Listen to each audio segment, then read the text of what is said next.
নমস্কাৰ স্বাগতম জনাইছোঁ আছাম টিচি ইউটিউব চেনেললৈ। মই যে আপোনালোকৰ মাজলৈ লৈছোঁ কেইটামান অসম হিষ্ট্ৰীৰ কুৱেশ্যন আনচাৰ সকলোৱে ভালদৰে শুনি যাব। আৰু যদি মোৰ চেনেলটো নতুন হৈছে চেনেলটো ছাবস্ক্ৰাইব কৰি থাকিব যাতে সকলোৱে এনে কথা ভিডিঅ' পাই থাকে। মই ইয়াৰ আগত অলৰেডি 10টা পাৰ্ট দিছোঁ, যদি চোৱা নাই চাই ল'ব আৰু সকলোৱে ভালকৈ পঢ়িব। সকলোৱে এটা চাকৰি হওক বুলি আশা কৰি মই আৰম্ভ কৰিছোঁ। Question number 101। মানৰ দ্বিতীয় আক্ৰমণৰ সময়ত মান সেনাপতি কোন আছিল? উত্তৰ হ'ব আলুমিনিয়ে মিংগিমাহা তিলুৱা। 102। টপোগ্ৰাফি অফ আছাম নামৰ গ্ৰন্থ কোনে লিখিছিল? উত্তৰ হ'ব জন মেককুছে। 103। আহোম স্বৰ্গদেউসকলে অসমত কিমান বছৰ ৰাজত্ব কৰিছিল? উত্তৰ হ'ব প্ৰায় 600 বছৰ। 104। এ জিঅ'গ্ৰাফিকেল স্কেটছ অফ আছাম নামৰ গ্ৰন্থখন কোনে লিখিছিল? উত্তৰ হ'ব পিটাৰদেৱ। 105।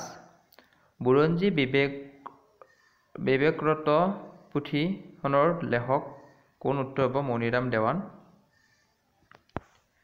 106। তুংশিঙীয়া বুৰঞ্জী কোনে লিখিছিল? উত্তৰ হ'ব শ্ৰীনাথ দুৱৰা বৰবৰুৱা।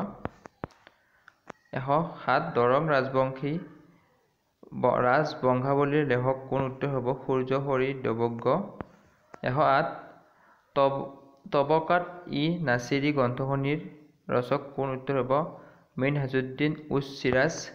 109। মানৰ আক্ৰমণৰ সময়ত কলিকতালৈ পলাই যোৱা আহোম ৰজাজনৰ নাম কি? উত্তৰ হ'ব পুৰন্দৰ সিংহ।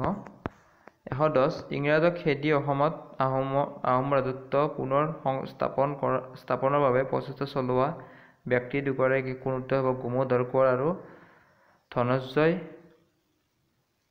ধনঞ্জয় পিয়লি বুঢ়াগোহাঁই। আজিৰ পাৰ্টত ইমানখিনি আছিল। নেক্সট মই আৰু বাকী পাৰ্টখিনি সকলোৱে ভালকৈ পঢ়িব আৰু সকলোৱে অতি সোনকালে চেনেলটো 1K ছাবস্ক্ৰাইব কৰিবলৈ আশা কৰি ইমান কৈছোঁ। নমস্কাৰ।